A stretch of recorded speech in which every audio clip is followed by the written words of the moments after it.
जरा सोचिए, एक देश जंग के बीचों बीच है, मिसाइलें बरस रही हैं, और अचानक उसके राष्ट्रपति दुनिया के सामने आते हैं और कहते हैं, मुझे माफ कर दीजिए। ये एक ऐसा बयान है जो किसी को भी चौंका दे, है ना? तो आज हम इसी अजीब सी पहेली को सुलझाने की कोशिश करेंगे कि आखिर जंग के मैदान में माफी का क्या काम। तो सवाल यही है, और बहुत बड़ा सवाल है। एक तरफ जंग और दूसरी तरफ माफी, ये कैसे हो सकता है? चलिए इस विरोधाभास की गहराइयों में उतरते हैं और देखते हैं कि सच्चाई क्या है। तो चलिए कहानी शुरू करते हैं। तारीख थी 7 मार्च 2026। मिडिल ईस्ट में माहौल एकदम गर्म था, तनाव अपने चरम पर था, और तभी ईरान से एक ऐसा मैसेज आया जिसने सबको हैरान कर दिया। और ये बयान देने वाले थे ईरान के राष्ट्रपति मसूद पेजेश्कियान। देखिए, ये कोई मामूली पॉलिटिकल स्टेटमेंट नहीं था। उन्होंने बहुत सोच समझकर कहा कि वो अपनी तरफ से माफी मांग रहे हैं। इसका सीधा मतलब था कि ये सरकार का ऑफिशियल स्टैंड नहीं है, ये उनका पर्सनल अफसोस है। अब सोचिए, जंग के बीच में इस तरह का बयान आना कितना बड़ा धमाका होगा। और यहीं पर कहानी का सबसे बड़ा ट्विस्ट है। एक तरफ राष्ट्रपति माफी मांग रहे थे और दूसरी तरफ जमीन पर हकीकत बिल्कुल अलग थी। दुबई का एयरपोर्ट ठप पड़ा था, सऊदी अरब की ऑयल फैसिलिटी पर हमले हो रहे थे और बहरीन में लगातार सायरन गूंज रहे थे। तो एक तरफ माफीनामे वाले शब्द और दूसरी तरफ जंग की कार्रवाइयां। ये जो फर्क है ना, यही इस पूरी कहानी का सेंटर पॉइंट है। तो फिर इस पहेली को सुलझाएं कैसे? इसका पहला और सबसे बड़ा सुराग हमें मिलता है ईरान की अपनी लीडरशिप के अंदर। वहां गहरी दरारें पड़ चुकी थीं। ऐसा लग रहा था मानो देश के अंदर ही सत्ता के दो सेंटर बन गए हों जो एक दूसरे के खिलाफ काम कर रहे थे। जरा इस टाइमलाइन पर नजर डालते हैं। इससे साफ हो जाएगा कि माफी वाले बयान से ठीक पहले क्या क्या हो रहा था और कितनी तेजी से हो रहा था। 28 फरवरी, सुप्रीम लीडर की एक हवाई हमले में मौत हो जाती है। इससे देश में एक पावर वैक्यूम यानी सत्ता का खालीपन पैदा हो गया। इसके बाद जंग और तेजी से भड़क उठती है और फिर ठीक एक हफ्ते बाद राष्ट्रपति का वो चौंकाने वाला बयान आता है। और ये स्लाइड बिल्कुल साफ कर देती है कि असल में प्रॉब्लम क्या थी।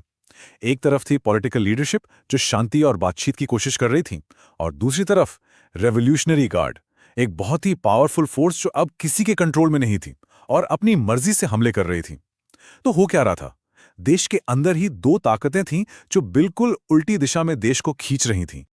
अच्छा, अब इस पहेली का अगला टुकड़ा जोड़ते हैं। पता है क्या? राष्ट्रपति पेजेश्कियान के लिए पब्लिक में माफी मांगना कोई नई बात नहीं थी।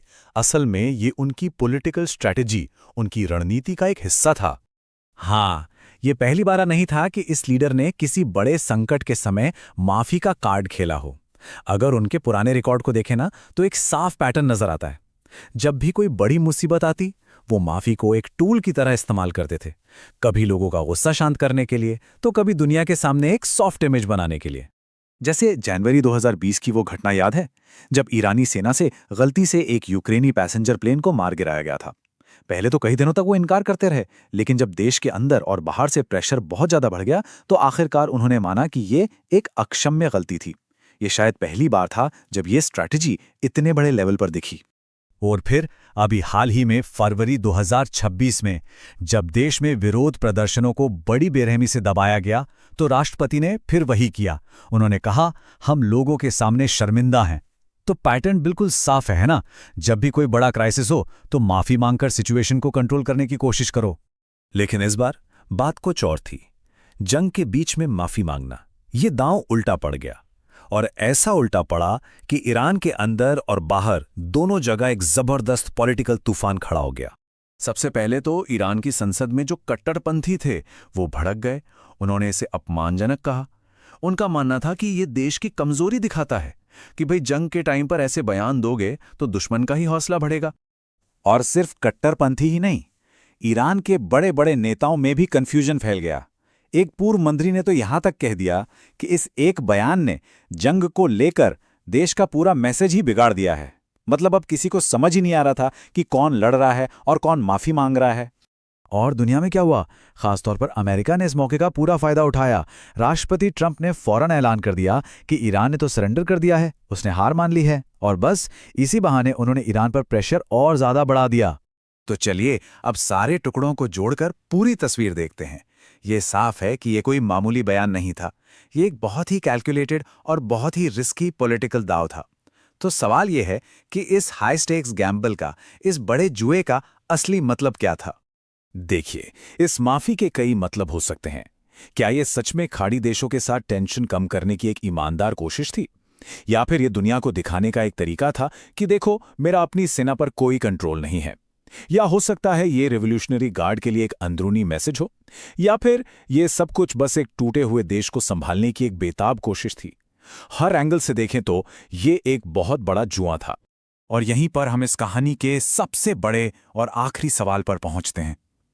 एक ऐसा सवाल जो इस पूरे मामले की जड़ है। जब एक देश अंदर से इतना बटा हुआ हो कि उसका राष्ट्रपति शांति की बात करे और उसकी सेना हमले, तो असली सवाल ये उठता है कि ईरान की तरफ से बोल कौन रहा है? ईरान की असली आवाज है कौन? और ये वो सवाल था जो उस वक्त सिर्फ ईरान ही नहीं बल्कि पूरे मिडल ईस्ट की पॉलिटिक्स की दिशा तय कर रहा था।